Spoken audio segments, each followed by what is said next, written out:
마태복음 Q&A 제58회 10. 다시 5. 몸과 영혼을 능히 지옥에 멸하실 수 있느니. 마태복음 10장은 제자들을 세상 속으로 보내시는 예수님의 말씀을 다루고 있었습니다. 죄에게 사로잡혀 오직 죄의 원리로만 생각하고 판단하고 결정하고 행동함으로써 불행하게 살아갈 수밖에 없는 죄인을 성도로 변화시켜 주시기 위해 추수꾼으로 이 땅으로 오신 예수님은 자신이 하나님의 아들로 오셨다는 사실과 자신이 그리스도라는 사실을 사람들에게 알리고 전파하고 증거하기 위해서 제자들에게 권능을 주시고 세상 속으로 보내셨습니다. 이때 제자들에게 당부하시는 말씀이 권능을 거저 받았으니 그 권능을 거저 베풀라는 당부였고, 금이나 은이나 돈 같은 물질적 수단과 방법으로 하나님의 일을 하지 말라는 당부였고, 은혜 베푼다는 이유로 민폐를 끼치지 말라는 당부였고, 사람들을 위해 평안을 빌어주라는 당부였고, 하나님의 일은 하나님께서 완성하시고 하나님께서 책임지시니 제자들은 주어진 역할만 하면 된다는 당부였습니다. 그리고 예수님은 마태복음 10장 16절로 23절의 말씀을 통해 제자들이 들어가는 세상이 어떤 세상인지 말씀해 주셨습니다.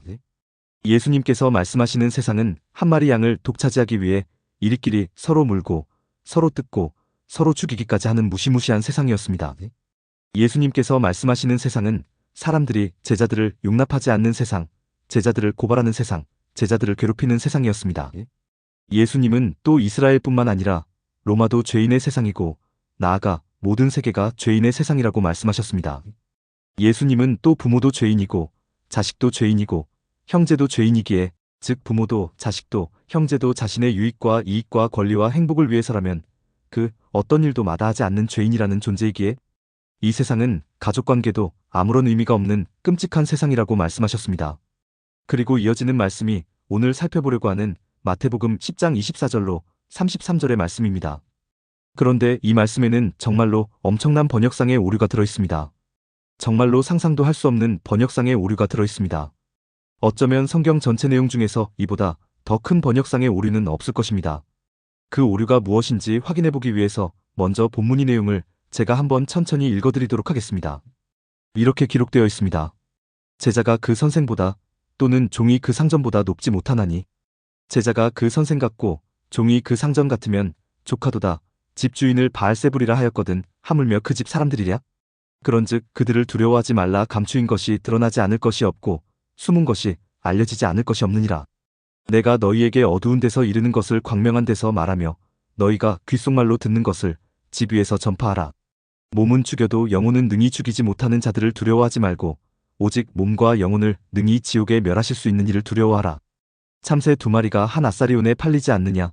그러나 너희 아버지께서 허락하지 아니하시면 그 하나도 땅에 떨어지지 아니하리라.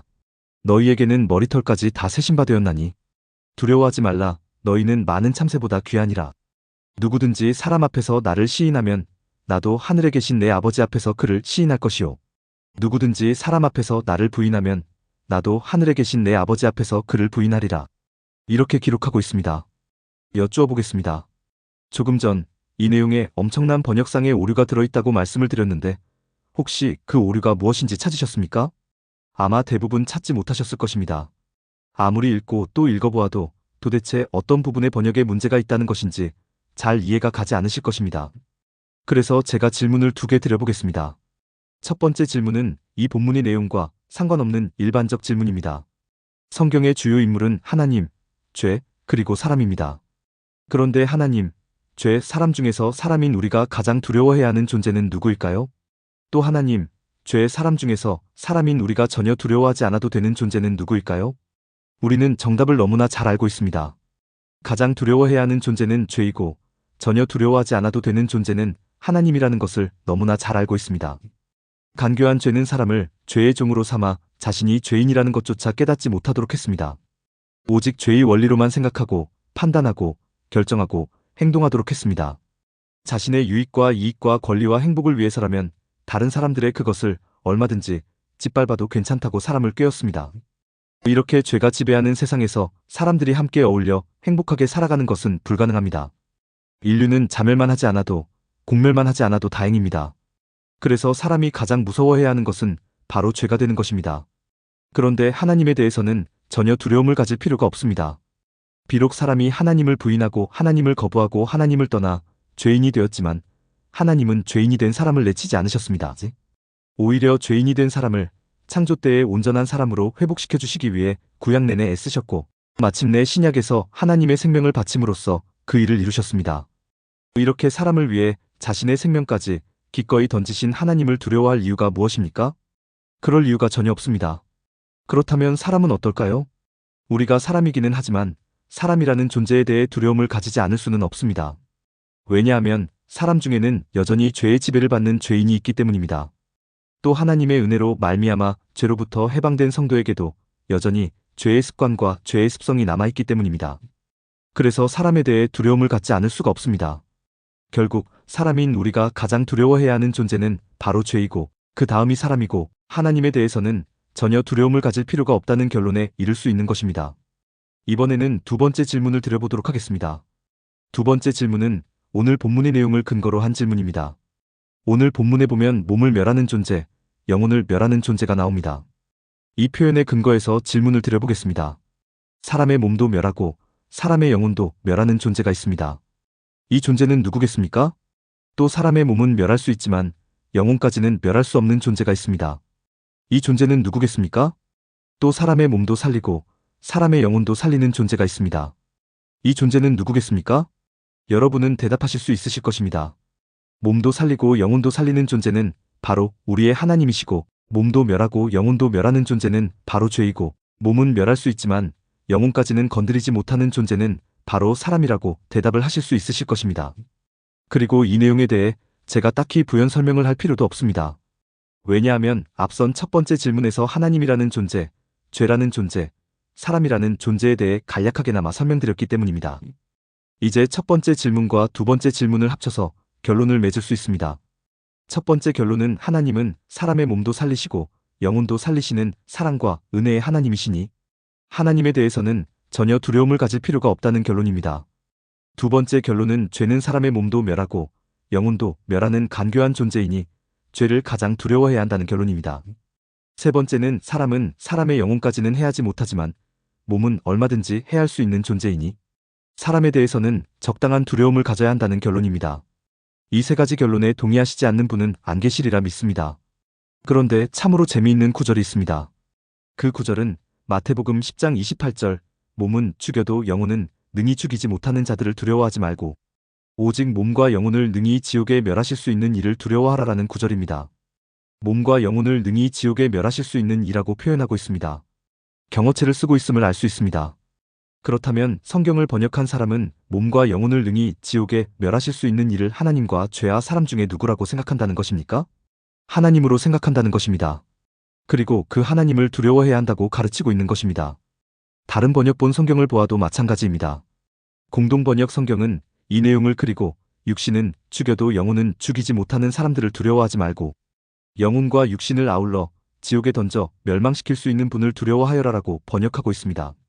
새 번역 성경은 그리고 몸은 죽일지라도 영혼은 죽이지 못하는 이를 두려워하지 말고 영혼도 몸도 둘 다 지옥에 던져서 멸망시킬 수 있는 분을 두려워하여라라고 번역하고 있습니다. 현대인의 성경 또한 몸은 죽여도 영혼은 죽이지 못하는 사람들을 두려워하지 말고 영혼과 몸을 지옥에서 다 멸망시킬 수 있는 분을 두려워하라라고 번역하고 있습니다.